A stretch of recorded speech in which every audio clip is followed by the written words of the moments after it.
Okay, good evening. This is the Bible study for the third Sunday of Easter. I think it's April 12th, 2026. We left off in Genesis chapter 12. This is a beginning, as I said last week, of the great story. The story of the chosen people.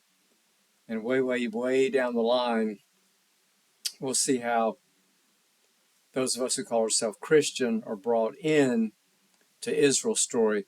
Quite frankly, if there's no Israel, there's no Christian. If there's no Jew, there's no Christian. So all this nonsense about who came first, the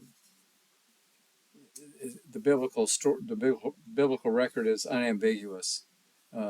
Abraham or Abraham, way before Jesus. But thanks be to God, we claim Abraham as our father as well. So chapter 12. Now the Lord said to Abraham. Now let me start right here. Abraham, not Abraham. Okay. Later, God will change Abraham's name to Abraham and Sarai to Sarah, because naming in the Bible, naming is claiming. Okay, and we see this over and over again. For example, when God says to Jacob, "Your name is no longer Jacob; it's Israel." Okay, so every time we hear a naming motif, and this is very common in Scripture. Whenever we hear somebody naming somebody, that means ownership, claiming. Fortunately, most of the time it's God naming us, which is good. Okay, so, and the Lord said to Abraham, "Go from your country and your kindred and your father's house, the land that I will show you." Okay, that right there. Here's what God is saying to Abraham. You got this great settled life, you got your family, you got prosperity, it's all good. But I want you to leave all that and go to a strange land. You don't know the language, you don't know the people. But I want you to go there. Okay.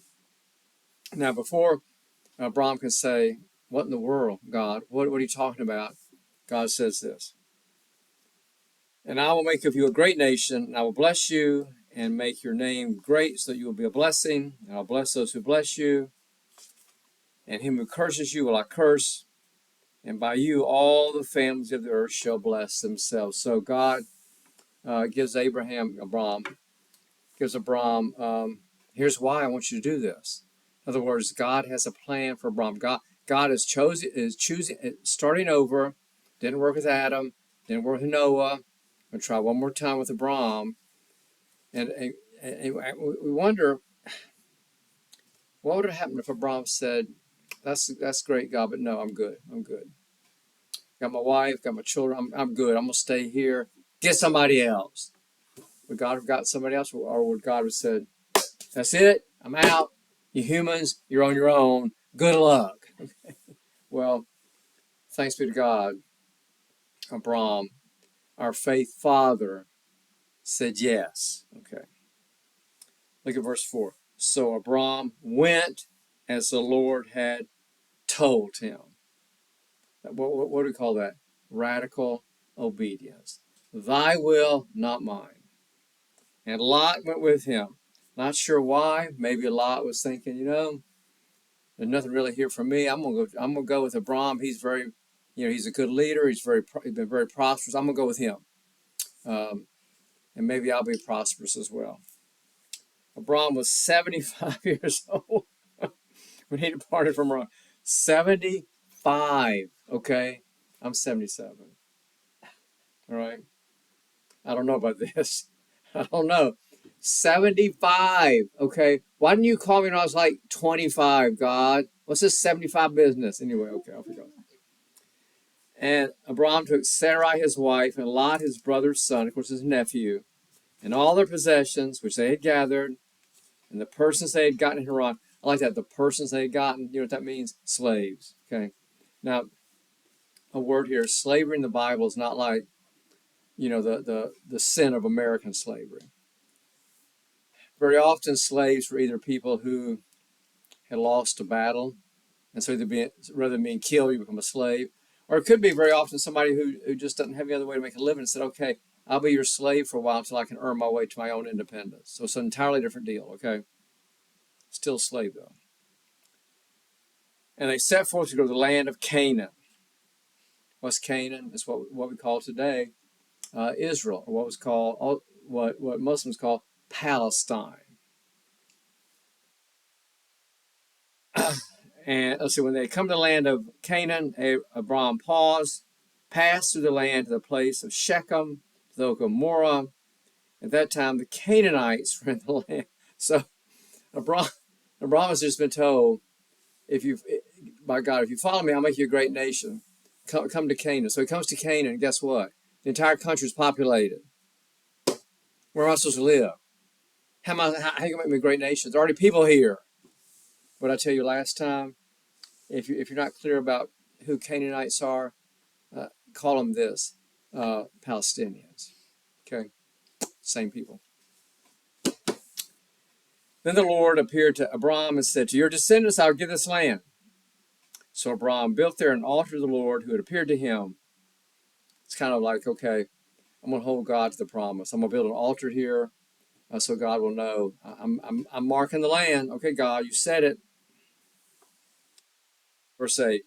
Thence he removed to the mountain on the east of Bethel and pitched his tent with Bethel on the west and Ai on the east.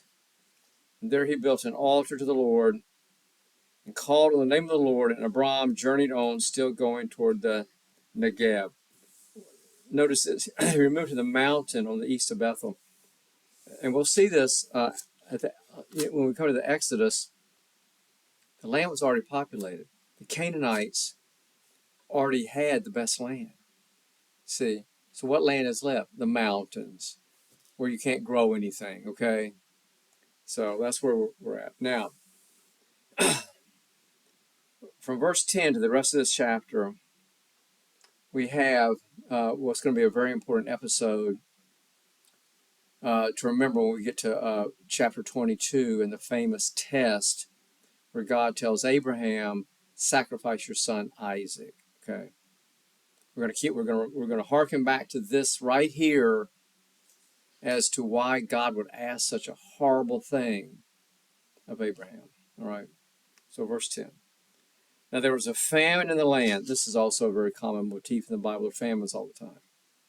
Remember that's why Joseph's family had to come to Egypt when Joseph had become Pharaoh's right-hand man, because there was a famine and the only people that had food was Egypt. Okay. So there was a famine in the land. So Abram went down to Egypt to sojourn there, for the famine was severe in the land. Now you see, this is a problem right here. God has already told Abram, I'll make you prosperous in Canaan. So the first sign of trouble, what does Abram do? He doesn't trust God. He goes to Egypt. Instead of staying there in Canaan and trusting God to take care, he goes to Egypt. See, so even though Abram went and was obedient, Abram still has some doubts. Well, I would too. Okay, I mean you got to take care of your family. But anyway, going to Egypt is not a good idea. Not a good.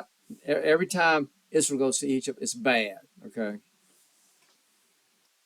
So when he was about to enter Egypt, he said to Sarah, his wife, I know you're a woman beautiful to behold. Okay, this is interesting. If Abram is 75, how old is Sarai? And she's 75 too. You're a beautiful woman. You're 75. Pharaoh's going to lust after you. Or see one of these dudes that gets like a 20-year-old wife. I don't think so, because later on we find out when Abram is like to 100, we hear that Sarai is way beyond childbearing. Now, it could be that she's past menopause, and so it could be she's like 30 years younger than Abram. I guess we have to assume that, okay, that she's way younger than he is. At any rate, so he says to her, I know you're a woman beautiful to behold, and when the Egyptians see you, they will say, this is his wife. Then they'll kill me, but they'll let you live. So he's thinking, as soon as Pharaoh sees you, I'm done. Wipe me out, take you, steal you as his wife. All right. I guess I would say to him, if you think that's the case, then turn your butt around and go back to Canaan. Why are you going into trouble to risk your very wife? This is not good. All right. So here's what he says to Sarai. Say you're my sister, that it may go well with me because of you, and my life may be spared on your account. He's only concerned about his life, okay? Abram is not coming out very good in this whole episode. When Abram entered Egypt, the Egyptians saw that the woman was very beautiful, and when the princes of Pharaoh saw her, they praised her to Pharaoh. And the woman was taken into Pharaoh's house. In other words, he added her to his what? To his harem. Pharaoh can have all the women he wants. He's in charge of everything. But I guess, having all you want is not enough when you see one more. Verse 16, and for her sake he dealt well with Abram. And he had sheep, oxen, he asses, men servants, maid servants, she asses, camel. So what happens? Abram gets rich. Okay? He gets very wealthy because of his sister. Wow, this is not good. Now look what happened. God is going to step in. But the Lord afflicted Pharaoh and his house with great plagues because of Sarai, Abram's wife. So Pharaoh called Abram and said, what is this that you have done to me? So somehow Pharaoh figures out all these bad things that are happening because I messed up with this woman. Okay. So Pharaoh called Abram and said, what is this you've done to me? Why did you not tell me she was your wife? Why did you say she's my sister? So I took her from my wife. Okay, one of his many wives, all right. We don't know how Pharaoh figured that out. Let's just say that God must have put a spirit inside of Pharaoh and said, look, dude, you're making a big mistake here. You're messing with the promise, okay? Turn her loose. Verse 19, so why'd you say she's my sister? So I took her from my wife. And now then, here's your wife. Take her and be gone. And Pharaoh gave men orders concerning him, and they set him on the way with his wife and all that he had. So I guess Abram is pretty lucky Pharaoh didn't say, I'm going to kill both of you. Or I'm going to make this official. I'm going to kill you and take Sarah as my wife. But Pharaoh doesn't. Maybe because he's afraid that if he does, God will, send plagues, worse plagues. The idea here is that God is greater than Pharaoh and greater than Pharaoh's gods. And Pharaoh gets that and says, get away from me. I don't want nothing to do with you people because your God has already done one thing, and I know God's going to do way worse if I do not get you out of here. So go, take all the wealth I've given you, and just go. And look at verse 13. So chapter 13. So Abram went up from Egypt, he and his wife, and all that he had, and Lot went with him into the Negeb. Now Abram was very rich in cattle and silver and gold. So it turned out good for Abram. Okay. We don't know anything about Sarai, what she's thinking, about how Abram used her to save his own skin. I guess you'd say, well, if you're saved, I'm saved too. It could have gone much worse, though, very easily. But what I'm getting at here is that Abram did not trust God to take care of him in Canaan. Instead, he had this great plan. I'll go to Egypt, and he almost lost Sarai, which should have been the end of the promise. Okay. So right now, God has got to be thinking about Abram. Can I really trust him? Is he real? Did I make the best choice? Is he really the one through whom I'm going to make a great nation? Because if I can't trust him, then no. If he's going to be the father and Sarai is going to be the mother of this people I'm trying to create, I got to know, can I trust him? And right now, I'm not so sure. Not so sure. So we'll see as we go forward if Abram, if he does anything to change God's mind. We'll see. Right now, things are kind of up in the air. Okay, the whole covenant promise business is questionable if it's actually going to happen. So we'll pick it up next week. More journeys and more decisions and choices and more activities to see what happens. I guess the final thing here is to say, and this is true throughout the entire Scripture, Abram, in a way, broke his end of the covenant. God did not break the divine end. Okay. Over and over and over in Scripture, we're going to see we humans do what? We break our part. God never breaks the divine part, ever. No matter how many times we mess up, God always gives us another chance. And for Christians, of course, the sign, the index case of that, of course, is crucifixion. We just went through this a couple of weeks ago. We broke our end of the bargain by killing God's son. God could have, probably should have, walked away. God said, no, no, no, no, no. I'm going to save you from yourself one more time.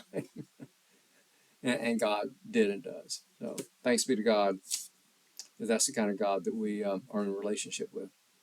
So next time we'll pick up chapter 13 and see how things progress. So see you next time. Peace.